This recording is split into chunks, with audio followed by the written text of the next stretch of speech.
Hey everyone, welcome to Talking Pest Management again. Today is a very special episode with Henry Mott, CEPA president again. And we're doing it a little bit different this time. Actually, normally I interview my guests, but this time we took all of the questions from yourselves, from the viewers, the listeners, everybody that commented, from the pest control industry. And we discussed them in an interview format, which I found was really, really good. So hope you enjoy. Henry, welcome again to Talking Pest Management. Glad to have you.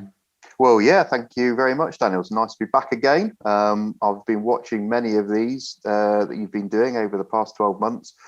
I hope that people find them useful, and I certainly do. Looking forward to seeing some more coming along. But yeah, thanks again for having me. Yeah, and thank you. So, Henry, this one's going to be really interesting because you and I, we gathered some questions we've gotten from members, non-members, literally anybody could send in some questions, and we picked some that we want to discuss today and answer today because obviously you and I, we mingle about all of the CEPA topics and we try to help, and we know what it's all about. But the pest control that's just started their business 2 years ago, or even a mid-sized pest control company that hasn't dealt with CEPA in depth yet, only with the national associations, they do have some questions. So Sure. I think it's around 10, 12 questions. Let's dig into it. Okay, I'll do my best. First one is, again, explain what CEPA is actually. So very basic grassroots question. I'm going to fire it onto you. Yeah, of course. Yeah. It's a question I do get asked quite a lot, particularly from grassroots companies that feel that CEPA is maybe an organization that they heard about but have obviously no concept about what it actually did, what it does. It's probably worth just reflecting a very brief potted history. So CEPA did start up back in the mid-70s. I think it was in 1973 or 6, something around there. And its original objective then was to get national associations around a table, so the national associations could in effect represent a united front in terms of the industry as a whole, and portray the positive impacts of that industry to the relevant authorities, the EU, or whatever other organizations existed around that time. And I think for many, many years, that's what it did, to a lesser or greater extent. Who knows? I wasn't there at the time, so I can't say whether it's successful or not. Latterly, the criteria changed, so it allowed companies to join. So I can't give you a sort of time scales in terms of when companies started joining, but I think probably in the 90s and maybe the beginning of the 21st century, then companies started coming in, and other interested stakeholders. It's grown now to, I think we have over 70 members, and the mixture has completely changed. So actually now the majority of the membership are companies rather than national associations. And those companies are manufacturers and servicing companies, as well as obviously the national and regional associations themselves, but other interested stakeholders that have a part to play within the industry. So we have end users, not enough end users, I have to say, and that's something an area we really want to look forward to. And we have a lot of other what I would call small and medium enterprises as well that have joined. So it's not just multi-million or multi-billion pound pest control companies. We have a lot of companies like yourselves, Daniel, that are would be classed as medium or enterprises. Yeah. And I think that gives us as an organization the benefit of being much more rounded in our approach to the industry as a whole, as opposed to just simply being focused in on one specific area. So I think the question was, is what does CEPA actually do? Was that? Yeah, we're going to go dig a little bit deeper in a bit with some other questions on what CEPA actually does. Yeah. For the interest, etc. But you can explain a little bit now if you want to. Well, so So remind me again of the actual original question, because it basically said, again, explain what CEPA is. what CEPA is. Okay, yeah. So what CEPA is not, I think is probably a good way of actually doing it. What CEPA is not, because some people have got confused around the CEPA certification, which is where a lot of people have heard of us. So the standard that appears and the stamp that appears on a CEPA certified company, we're not a certifying body.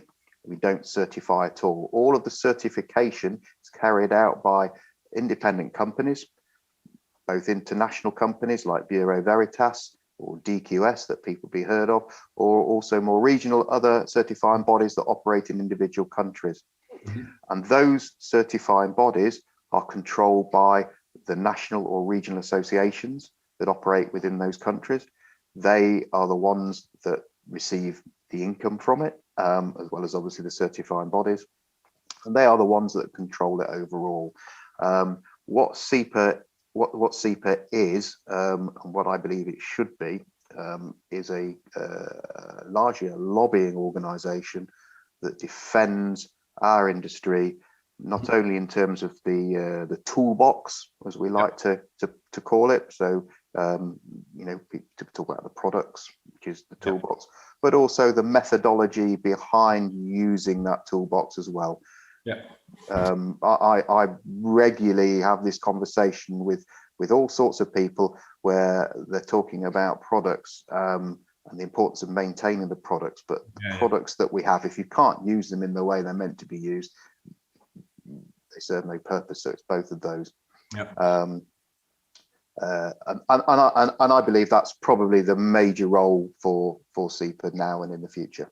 I guess so. Yeah, it's funny though, because a lot of people also ask me this, and it's going to be one of the questions later on. But as pest controllers, we do deliver a service. That's what we're known most for. Obviously, there's a whole chain of distributors, manufacturers, etc., behind it, and also the customers. But the main product, or what we actually do and stand for, is obviously a service, which includes most of the times biocides, rodenticides, insecticides. And consumers, retailers probably call it poisons or anything like that. We don't really like the name, but this is most of the time a discussion point and a reason why people are highlighting us and looking at the products we use instead of our industry as a whole, right? So the discussion around a toolbox, some people like to do it this way, some people do like to do it that way, whereas sometimes the fields in which they operate are totally different, and it's really hard to put it all under one big umbrella, right? So no, okay, well, yeah, you raise an interesting point. I think this is a concept that some people understand quite easily and some people find it harder to grasp, and I can understand why.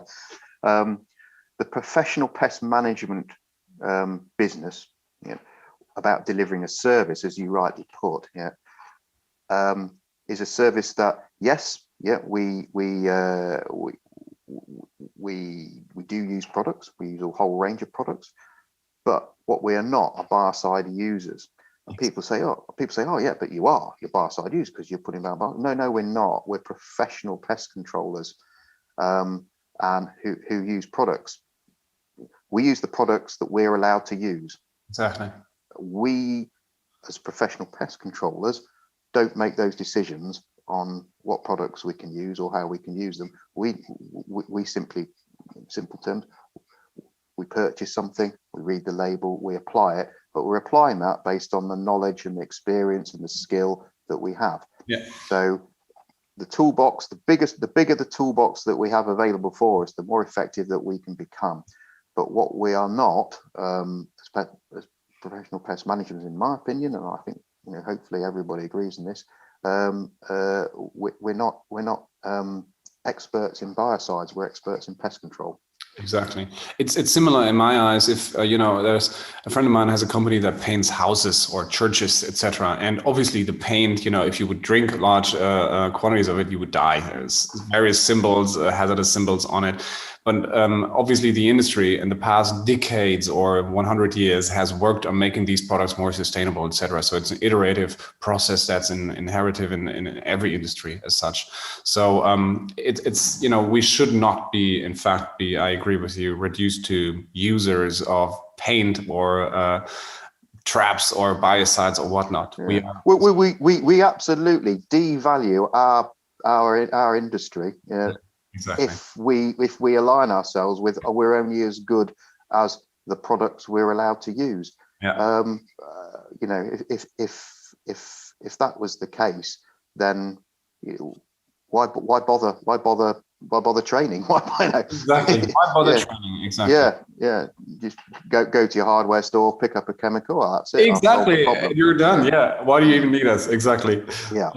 That is in my eyes also, this is the value of our industry, the knowledge and the organizations and all the strategies that we have to prevent and control pests that are a threat to food and hence to humans. So I think we can all be pretty proud about what we do. Actually, we're small doctors, maybe a little bit. We're helping people. Yeah. I mean, this is an analogy, and I used years ago, and I've noticed other people have picked it up. I remember standing in front of a crowd, and I'm saying, really, that this is how I approach pest management, and how I think everybody that's doing it right does it. Is that, and the analogy I use is that maybe 25, 30 years ago or longer, a man walks in, or a person walks into a doctor's and says, I'm not feeling very well. I'm walking up the stairs, I'm out of breath, blah, blah, blah. And the doctor might take the blood pressure, do some basic tests and say, oh, here you are, have some pills. Whereas I would like to think now that a doctor would say, well, okay, let's just look at the underlying reasons to why this is. And before we start issuing pills, let's see what your weight is. Well, can we do something about your weight? Can we do something about your diet? Maybe that might improve things. True. Maybe your stress levels at work are far too high and you're doing far too much, and perhaps you need to look at that, your work-life balance, all those sorts of things. And then once we've eliminated all those things, if we're still in the same situation and you're still ill, well, okay, let's prescribe a pill. And that is what pest management is. It's no different. Yeah. It shouldn't be anyway. It is, in my eyes, the best comparison and analogy that exists out there. It makes things proper clear in my eyes. I remember you basically, you own the copyright against it. I think you said it once in a speech somewhere in Brussels, and I instantly got it. So. Yeah, exactly. And and that mantra, if you have that, sort of talking right down. I know you said there's questions from grassroots, talking right on a grassroots level. We all know IPM. It's been rammed down our throats, but sometimes you just have to put it into some simple terms that everybody can relate to, and when you do that to a customer, they get it. Yeah, agreed. Because one thing that I have learned about our industry, that externals do not really understand easily what we do. If you say you're a doctor, all right, you're a lawyer, all right, you're a banker, okay, you're a soccer player, everybody understands that. But what we do, we have to explain, because also, in all honesty, a pest control is not always like the other pest controller. Some companies focus on the retail market, some focus on larger food sites, some on supermarkets, some do only insects, some are specialized in rodents. So it's really very black and white, and that makes our industry so diverse and interesting. Yeah, and you hit the nail on the head. And unfortunately, we make a rod for our own back. Again, I'm repeating myself, but we associate ourselves with killers at our peril. Yeah, and you only have to look at, and I'm sure it's the same in Germany as it is in the UK, at the names of companies. Yeah, like our company, Rent to Kill, one of the most famous and biggest companies in our industry.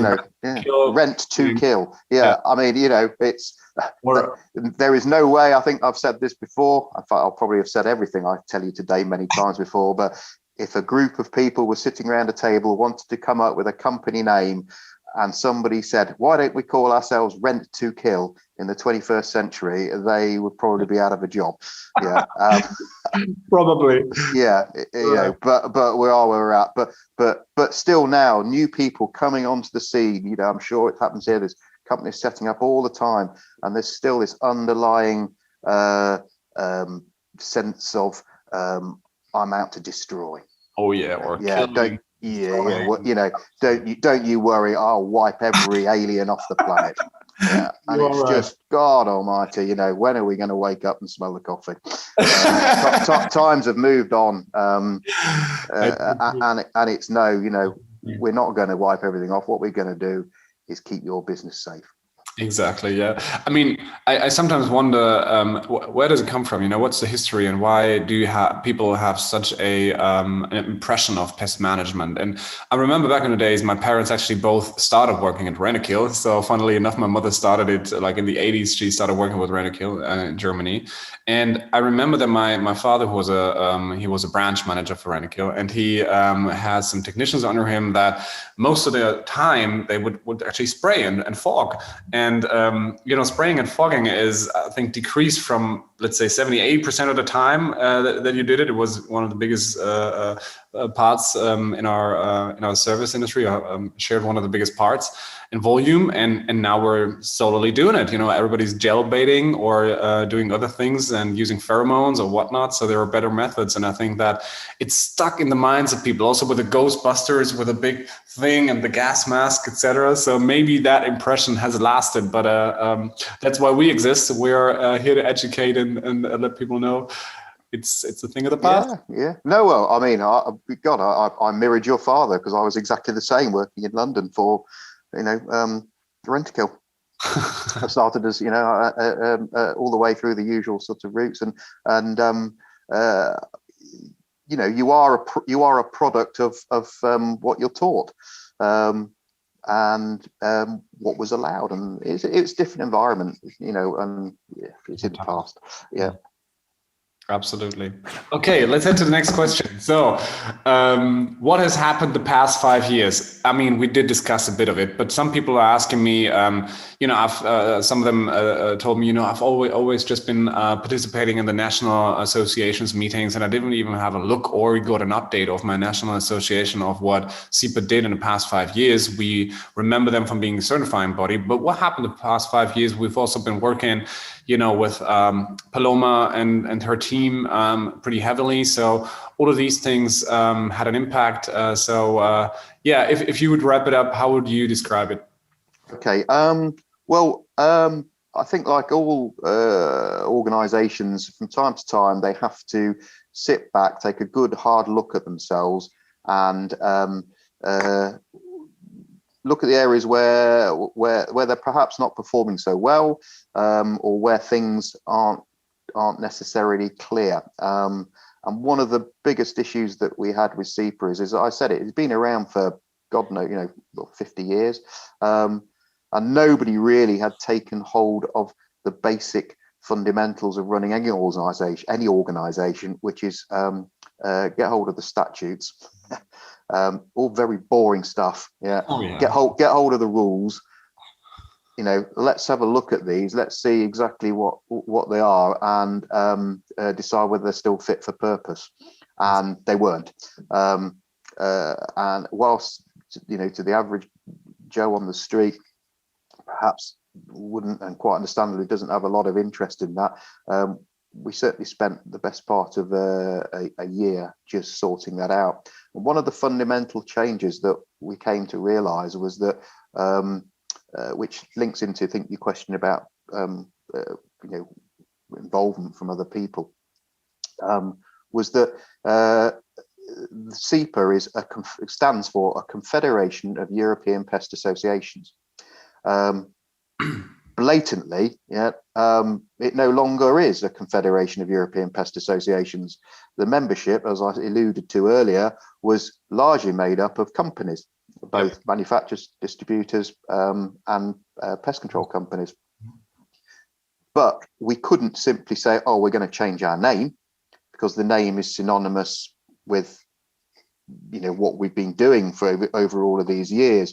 So how could we keep hold of the name, but actually adapt the organization to fit the current situation? And that was largely through the statutes and through the rules. So to make it absolutely clear, while CEPA is a brand, we are not a confederation. We are an association. Yeah. We're an association that means anybody can join. And this might surprise people, but we have we're currently going through now, actually, which I think may have been signed off. I should know, but certainly it will be in June. Is that the new fees around membership are kicking in, so you can become a member of CEPA for as little of around €1,500 per annum, which means we're absolutely open door to any company, particularly pest management companies, because that's who we represent. We're representing the pest management industry, as well as other stakeholders can join. They have equal rights. You might be, the people looking at this might be surprised to know that in the past that it wasn't a one member, one vote situation. It was a block voting situation. But now it's one member, one vote. The board is elected on a rotational basis. So if you want to get involved with it at a European level, and the level that CEPA does, there is nothing stopping anybody involved in this business, involved in this industry, joining CEPA, getting onto the board, and if they're really inclined, and there is what's the phrase? As crazy as me, they could even want to become a president, or even be a president, because I've been doing this now for a number of years, and this isn't a resignation speech, I should say, but you know, I can't carry on. I shouldn't carry on forever. I've gone on longer than I probably should for any association, but we are really, I wouldn't say desperate, but we're really keen to bring new members on from small and medium-sized enterprises, because that is fundamental in getting the message out that this industry is about small, medium enterprises. It's largely made up of that in Europe. Been said many times, the average size of a pest control company in Europe is about 3 to 4 people. We estimated on some recent work that we've done that we think there's around about 40,000 pest management companies within Europe, just from simple basic mathematics, and that isn't represented enough within CEPA directly. Does that help? Does that answer it? I hope so. I think it does. I'm gonna write the individuals that prefer to stay anonymous. I'm gonna write them an email or send them a link with our interview so they can check whether it did. But in my eyes, it did. Good. Super. So we talked about the past 5 years. So how the next 5 years are going to look like was another question that I received. So what is, I mean, as I also understood it, a lot of the statutes and things that you need lawyers for have been changed and adapted. So that's well, that's all done. That's all the tedious stuff. Backroom stuff. So what are we going to make? So exactly. So there's 2 aspects really to running any association or organization like this. There's the part which is the bit that is about what I call keeping the buses running on time. There's the general administrative work, which actually is extremely time consuming, believe it or not, but that side of things, that runs relatively smoothly now, and the organization itself, it has a functioning website. It can always be improved. It has a secretariat that answer queries, etc., and all that side of things done. But our main ambitions are getting official recognition for our industry. Anybody that's followed anything about CEPA knows that is fundamental to what we're trying to do. So you've got, that's the strategy, if you like, and then we have all of the tactics around how we're going to do that. So we have some really interesting projects that we're engaging on at the moment. First of all, the standard, which was launched, I think probably maybe 6 years ago now, something like that. That's the CEPA certified standard.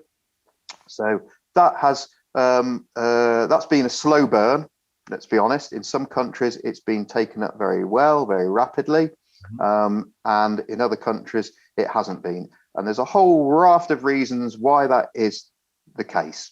And some of them are political, some of them are simple lack of will, or lack of interest, but despite that slow burn, we're up to around about 750 to 800 certified companies in Europe. Right. And I think there is almost no country now in Europe that doesn't have some level of some company that doesn't have a certified company that operates within there.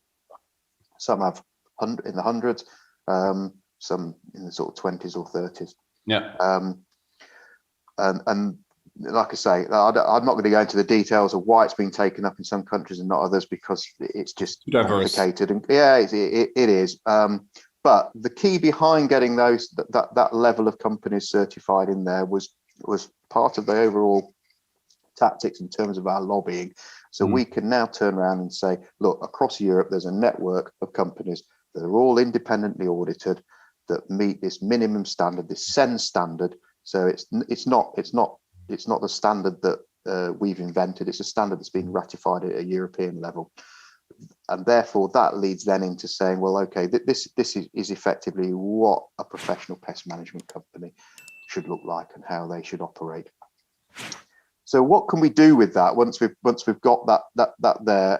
You know, do we just sit and rub our hands and go, oh, aren't we good? You know, this is great. We've got a standard. We've got so many people in there, and let's just count the numbers. And no, that's simply not good enough. So we needed to take it to the next level, and really a lot of the thought process has been, how can we do that? And one of the projects that we're launching now, which we're hoping to get European funding for, and this will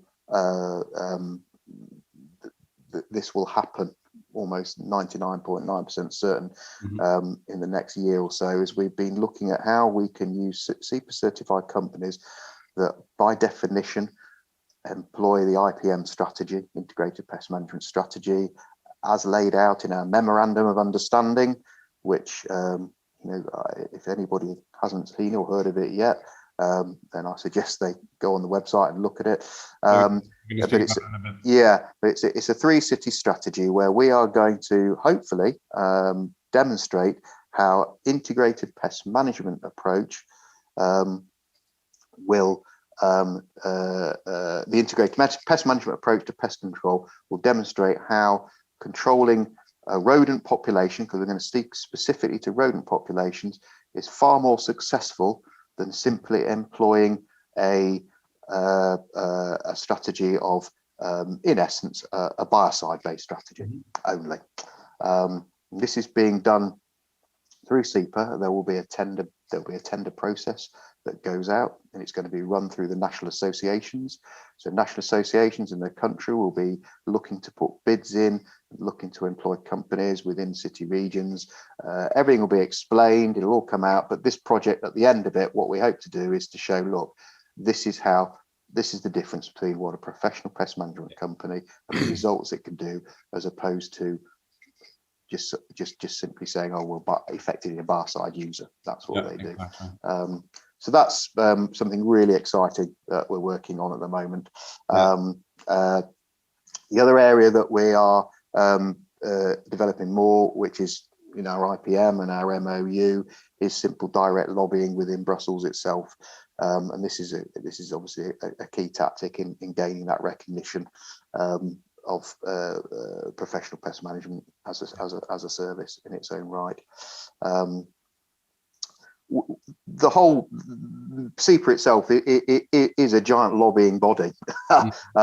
Whether people see the newsletters, we have a weekly newsletter that we send out. And that's not just for the industry, because we don't want to be navel gazing. This is a newsletter that's going out to over 3,500 influential people within Europe every single week. The website is constantly being developed, but again, this is budgetary restrictions. We have to work with an extraordinarily small budget, so what we can only do what we can do within that sphere.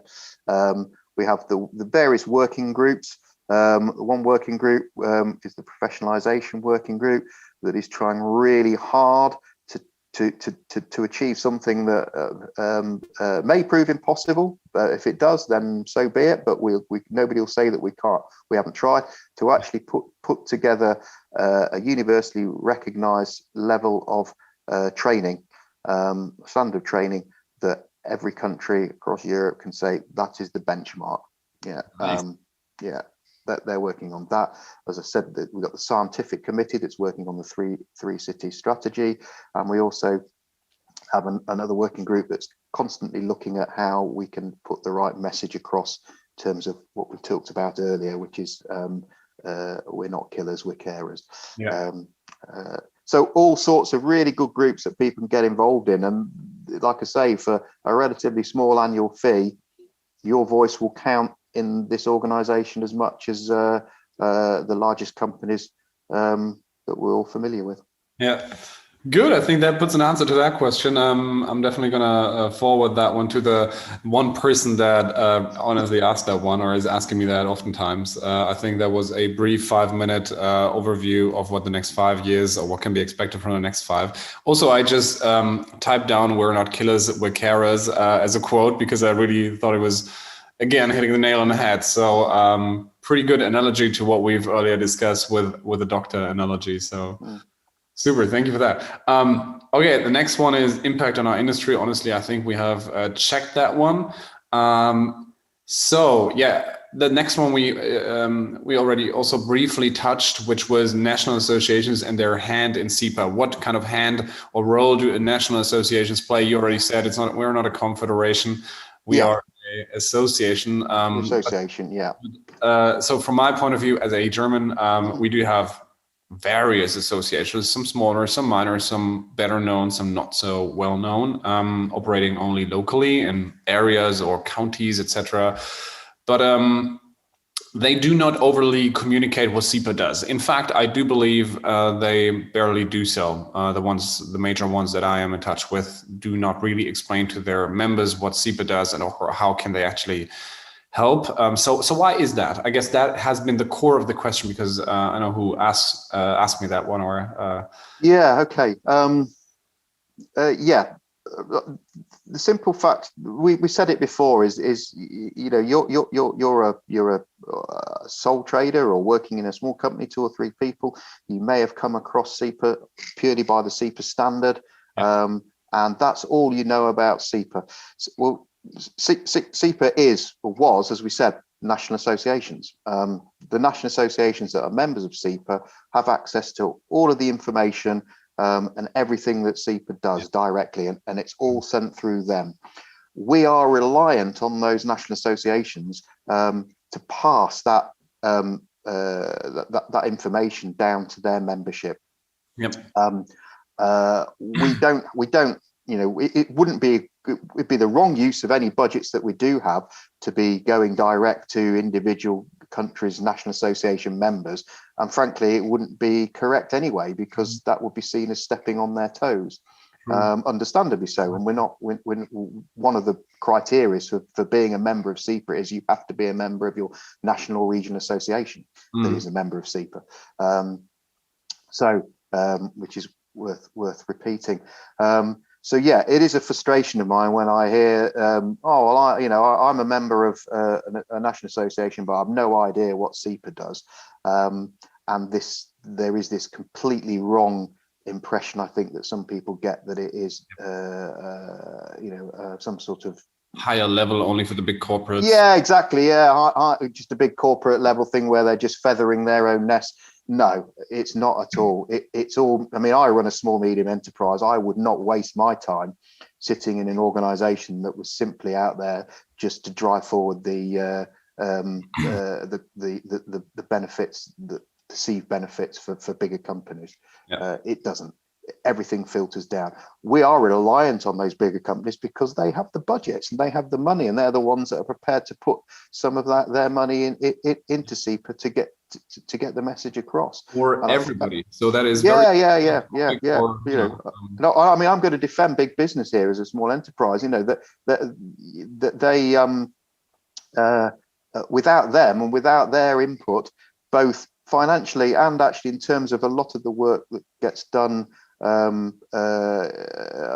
the working groups, etc. With that, we wouldn't have an organisation at all that represents our interests in Brussels. So, you know, rather than criticising these companies for I've had it before where they've seen on the website being sponsored or Yeah. supported by it there. Frankly, and I speak as a small medium enterprise company. Frankly, we should be saying thank you, because they don't need to do that. Yeah, exactly. I mean, there is their label. Some people are, bummed by that, but in the end, for our organization, it's altruistic. It is actually. Well, it is. I mean, don't get me wrong. They're not pumping money in. For nothing. It benefits them as well. But if anybody's thinking that there's some big conspiracy behind the work that they put in to try and stamp out competition, no, that is, I can assure all of your viewers, that is not the case. Exactly. Good. I think that answers that one pretty good. The next one is actually about lobbying and the lobby work us, CEPA does in the EU for our industry. You already touched on that, so we might as well answer. Yeah, but I think it's worthwhile saying that in the last sort of 3 to 4 years, thanks to our secretariat, we're lobbying at a very senior level within the EU institution, and we have some pretty influential people now that are supporters of CEPA.